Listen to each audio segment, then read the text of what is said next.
Ce programme vous est offert par Ilco Cash.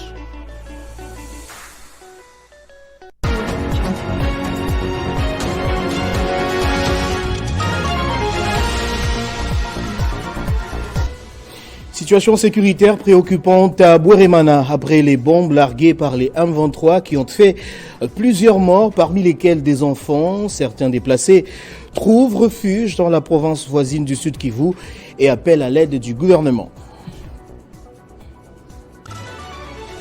3 personnes d'une même famille ont été tuées dans la nuit de ce mercredi dans le groupement de Munigi, village Turunga en territoire du Nyiragongo par des hommes en armes. L'information est confirmée par la société civile. Nouveau journal sur Télé 50, bienvenue à tous. 3 personnes d'une même famille ont été tuées dans la nuit de ce mercredi dans le groupement de Munigi, village Turunga, en territoire de Nyiragongo par des hommes en armes. Pour protester contre ce cas d'insécurité, les habitants de cette entité en colère ont barricadé plusieurs artères causant la paralysie des activités socio-économiques dans le territoire de Nyiragongo. Cette situation a même touché quelques quartiers de la ville de Goma où des barricades ont été posées au quartier Majengo et Katohi. On écoute le secrétaire technique de la société civile de Nyiragongo, Thierry Gassiriro. Finalement, on ne sait plus s'il faut dénoncer dans quelle langue pour que les autorités, surtout ayant dans leurs mains la charge des questions sécuritaires, pour qu'ils puissent stopper cette insécurité qui a déjà élu non seulement domicile dans le territoire de Nyiragongo, mais également dans la ville de Goma, où c'est chaque nuit qu'il y a des crépitements de balles, c'est chaque nuit, et même pendant la journée, on tue des gens, on ravit les biens des gens, et les hommes en armes circulent, ils vagabondent, commettant beaucoup de bavures, et donc, il est grand temps que les autorités puissent s'amender et qu'ils puissent stopper cette insécurité parce qu'on ne comprend pas déjà cette nuit de mardi à ce mercredi au niveau du village Turunga dans le groupement Munigi en territoire de Nyiragongo, de bandits armés en tenue militaire ont pu semer la désolation où ils ont cambriolé dans ces coins du village sans la moindre inquiétude ni l'intervention à temps réel des services de l'ordre et de sécurité. Cela en dépit des alertes de la population. Ils ont tué dans une maison le propriétaire de la maison, son épouse et 2 autres personnes qui étaient dans cette maison. Déjà, les responsables de la maison, son épouse, ont rendu l'âme et les blessés sont internés dans une structure locale. Ils ont pu emporter plusieurs biens de valeur et une somme importante de l'argent. Toutes les autorités se sentent vraiment interpellées. On en a marre qu'ils puissent stopper cette insécurité car la population fait sa part en dénonçant et on ne comprend pas toutes ces forces militaires que l'on voit pendant la journée, mais qu'on ne puisse pas comprendre que des petits bandits puissent chaque fois opérer en toute de tuer des gens sans que les autorités ne puissent stopper cette insécurité. En bref et en images, situation sécuritaire dans l'est de la République démocratique du Congo, l'activisme des forces de défense rwandaises dans le territoire de Massissi au nord Kivu a des conséquences sur le territoire de Calais et au sud Kivu. Les populations qui ont fui les bombes larguées sur la cité de Bweremana se sont réfugiées dans la cité voisine de Minova dans le sud Kivu. C'est la société civile locale qui l'annonce. Elle appelle à l'aide du gouvernement de la République. Et puis le retour de la paix sur toute l'étendue du territoire national est un défi que s'est assigné le vice-premier ministre en charge de la défense nationale et ancien combattant Guy Kabongo Mwadianvita. Ce dernier a choisi la première zone de défense, le Grand Bandundu, pour sa première tournée en province afin de s'enquérir de la situation sur le terrain. En provenance de Kenge, bastion de la milice Mobondo, le patron de la défense nationale est arrivé à Kikwit dans la matinée de ce mardi 16 juillet 2024. Les questions sécuritaires à l'ordre du jour, le vice-premier ministre a pris part au briefing de la situation sécuritaire de l'état-major 11e région militaire présenté par les commandants régions, le général Jonas Padiri. La milice Mobondo, conflit Tekeyaka, s'est déportée du territoire des Kwamount dans le Maïndombe pour s'étendre dans les Kwilu, dans sa partie ouest, dans les territoires de Bagata, sémant ainsi la désolation après leur passage. Les commandants régions a souligné que les opérations sont en cours pour identifier le vrai leader de Mobondo, car ceux qui s'y présentent ne le sont pas en vrai. ce qui ne tardera pas à arriver. Résultat de l'opération Ngemba, plusieurs assaillants Mobondo ont été neutralisés et plus de 500 capturés et mis à la disposition de la justice.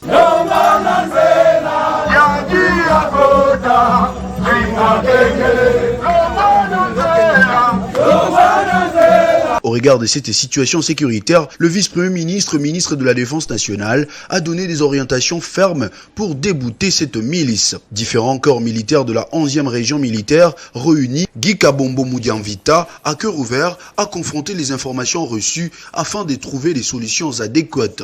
Rappelant qu'aucun président de la République démocratique du Congo n'a investi autant d'argent dans l'armée que Félix Antoine Tshisekedi Tshilombo, le vice-premier ministre Guy Kabombo tient à crever l'abcès qui gangrène l'armée congolaise et déboulonner les systèmes qui empiètent les efforts fournis par les gouvernements pour l'amélioration de cette situation des FARDC. Et puis, lutte contre les embouteillages et autres formes des antivaleurs sur la voie publique. La police de la ville de Kinshasa a fait un déploiement dans différents coins et carrefours. Le commissaire provincial Blaise Kilimbalimba veut assurer la sécurité des usagers de la route. Le point avec Jean-Marie Kazambou, notre envoyé spécial. Dans la circulation routière à Kinshasa, plusieurs mesures ont été prises pour créer la fluidité et éviter les embouteillages, parmi lesquels le commissaire provincial de la ville de Kinshasa, Blaise Kilimbalimba, avait insisté d'abord sur le respect du code de la route. Le respect du code de la route est obligatoire à tout usager de la route, que ce soit celui qui roule au véhicule, sur la moto, tout comme aussi les piétons. Ici, nous nous retrouvons devant l'école groupe scolaire Aurore, comme vous voyez. C'est un endroit qui connaît beaucoup des embouteillages, surtout le matin au début de la journée. Et nous sommes venus faire les constats sur l'application des mesures instaurées ou mises en application par les commissaires provinciaux de la police de Kinshasa pour éviter les embouteillages et créer la fluidité afin de permettre la libre circulation. Alors les constats sont comme vous voyez derrière moi. Les véhicules circulent comme une rivière sans inquiétude.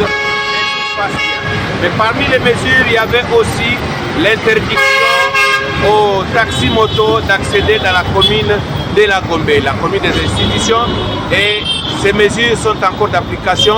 Les policiers sont déployés en tenue civile tout comme en tenue policière pour faire l'application des mesures qui ne visent que la sécurité des personnes et de leurs biens sur la voie publique.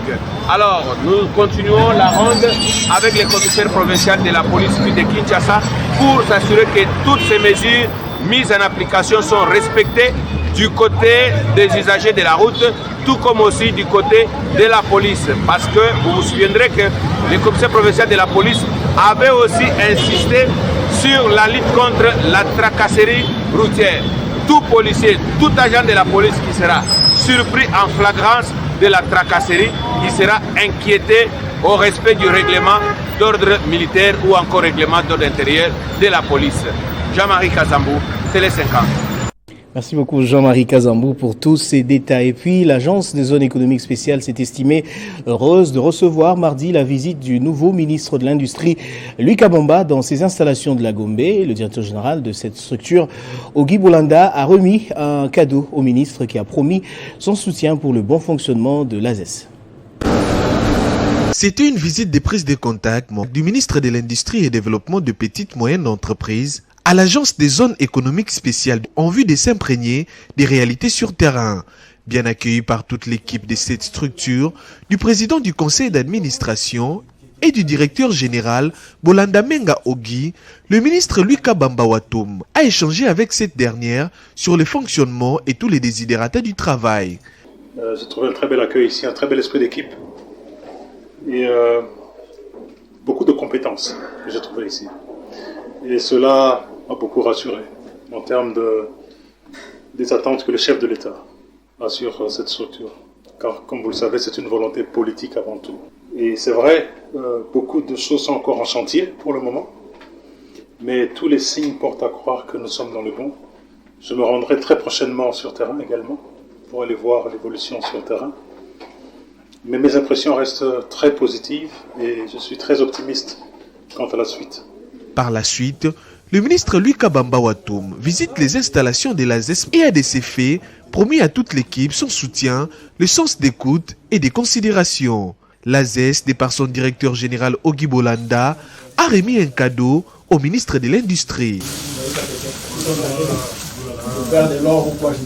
L'Agence des zones économiques spéciales a pour mission d'assurer l'administration, la régulation, les contrôles ainsi que le suivi des activités ayant trait à l'aménagement et à la gestion des zones économiques spéciales en République démocratique du Congo.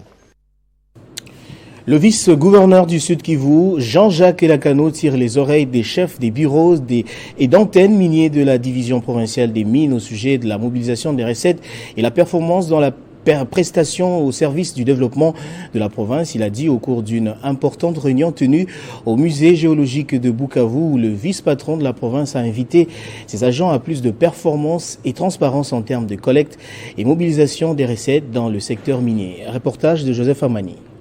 C'était une réunion d'éclaircissement couplée à l'évaluation des activités minières dans la province du Sud Kivu. C'est le vice-gouverneur, Maître Jean-Jacques Elakano, qui a présidé la dite réunion à l'intention des chefs des bureaux et d'antennes miniers de la division provinciale des mines et géologie du Sud Kivu, œuvrant au siège et dans les 8 territoires qui comptent le Sud Kivu. Le représentant de ces territoires, à tour de rôle, se sont livrés à un exercice de présentation de la gestion de l'exploitation des minerais dans leurs entités respectives, ainsi que la mobilisation des recettes pour le développement de la province du Sud Kivu. Le vice-gouverneur, Maître Jean-Jacques Elakano, a sensibilisé ses agents venus des zones d'exploitation minière sur la nécessité de respecter les codes miniers afin de permettre la traçabilité des minerais pour qu'ils profitent au développement de la province du Sud Kivu, conformément à la vision du gouvernement provincial dirigé par le professeur Jean-Jacques Pouroussi Sadiki. Maître Jean-Jacques Elakano a aussi souligné l'importance de la rigueur, de la transparence et de l'efficacité dans la collecte des recettes publiques, des éléments essentiels pour soutenir le développement économique et social de la province du Sud Kivu. Nous avons pris l'engagement désormais d'atteindre les assignations parce que nous avons promis à notre peuple d'imprimer la transparence et faire une gestion participative. Je crois que tout le monde est satisfait et content.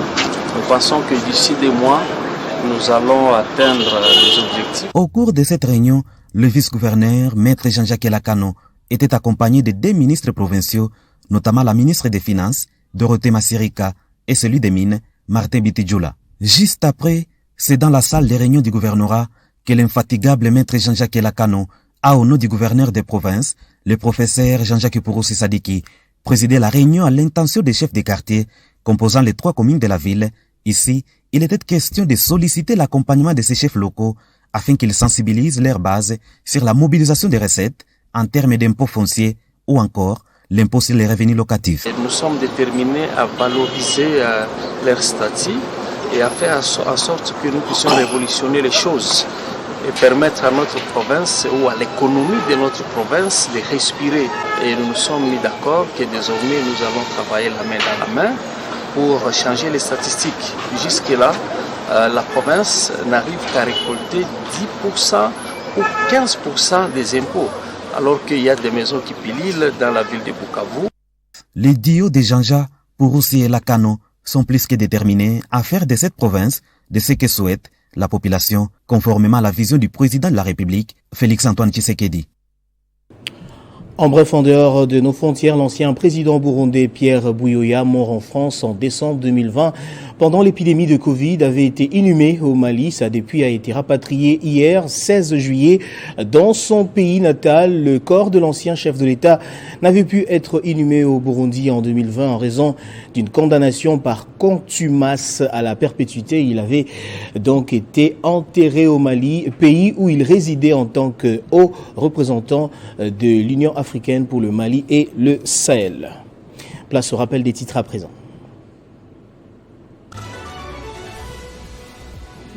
Situation sécuritaire préoccupante à Bourémana après les bombes larguées par le M23 qui ont fait plusieurs morts, parmi lesquels des enfants. Certains déplacés trouvent refuge dans la province voisine du Sud Kivu et appellent à l'aide du gouvernement.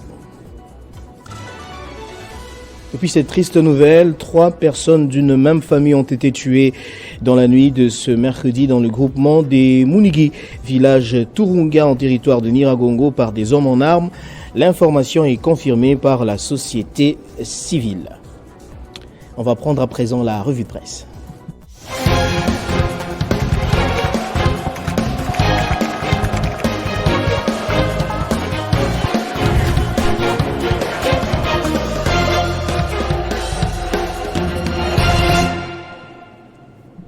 La revue de presse d'aujourd'hui, c'est avec Nathan Diamouté qui me rejoint sur ce plateau et à qui j'ai dit bonjour Nathan. Bonjour Christian Kalonji, bonjour également à tous ceux qui nous suivent à travers l'RDC et dans le monde. Montée d'assaut de la milice Mobondo, le VPM de la Défense nationale poursuit sa tournée dans le Grand Bandundu.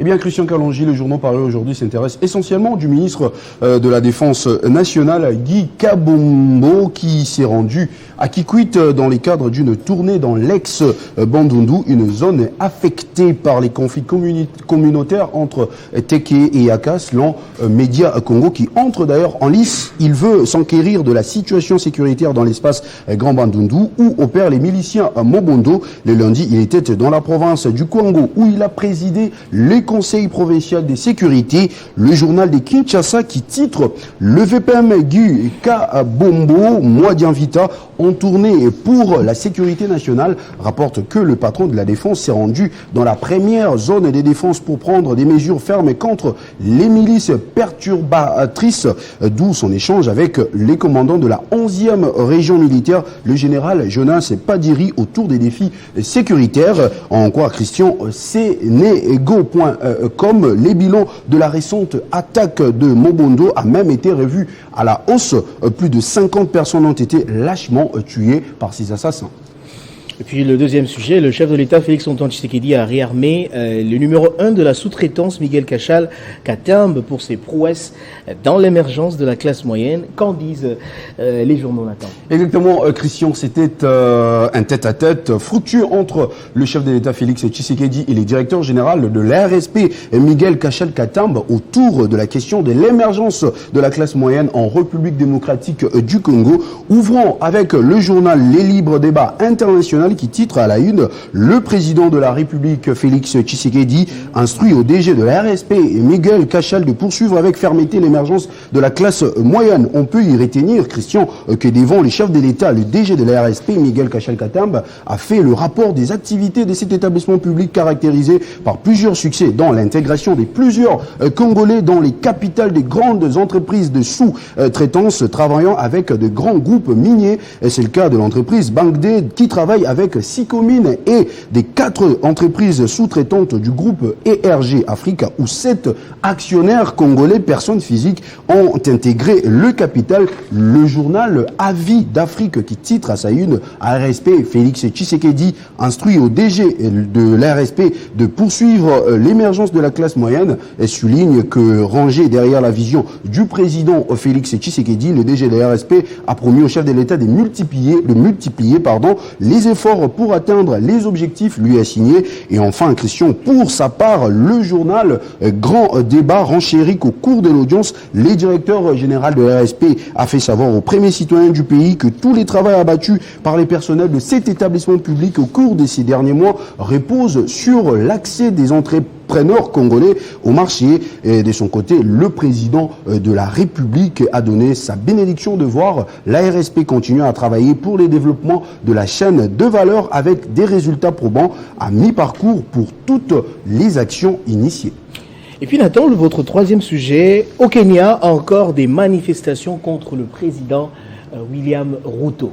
Oui, Christian Kalonji, cette information est révélée par TV5 Monde via son site internet. La police kenyane a utilisé mardi à Nairobi du gaz lacrymogène et des canons à eau contre des petits groupes de manifestants demandant la démission du président William Ruto. Ces manifestants se sont livrés à des jets de projectiles avec la police. Et d'après Africa News, la population du Kenya ne décolère pas et compte poursuivre avec sa démarche. Certains militants plaident pour une prise en compte de leur voix. Ces rassemblements ont eu lieu malgré le retrait par le président kenyan du projet de loi des finances controversé et les limogeages de son cabinet. Christian, le Kenya a connu 3 semaines de troubles au cours desquels des manifestants ont pris d'assaut les parlements suite à l'adoption du projet de loi des finances prévoyant des nouvelles taxes. Et puis complot contre Donald Trump, l'Iran dément cette information. Eh bien, Christian Kalonji, l'Iran a vivement démenti mercredi l'information relayée par plusieurs médias selon laquelle les autorités américaines avaient reçu il y a quelques semaines des renseignements indiquant que Téhéran formait un complot contre l'ancien président américain Donald Trump. Pointe justement France 24. La mission de l'Iran auprès des Nations Unies a jugé ces accusations infondées et malveillantes, un sujet qui défraie la chronique. Et BFM TV a même titré, je cite, « Donald Trump, le média américain dévoile une menace d'assassinat en provenance d'Iran contre l'ex-président ». Je vous remercie Nathan de votre présentation. C'est moi qui vous remercie, Christian Kalonji. Voilà qui met fin complètement à ce journal, mesdames et messieurs. Je vous remercie de l'avoir suivi de partout dans le monde grâce à Télé 50.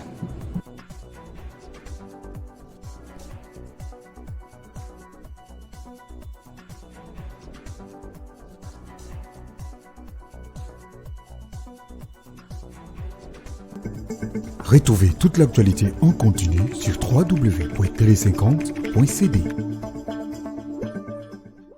Ce programme vous a été offert par Illico Cash.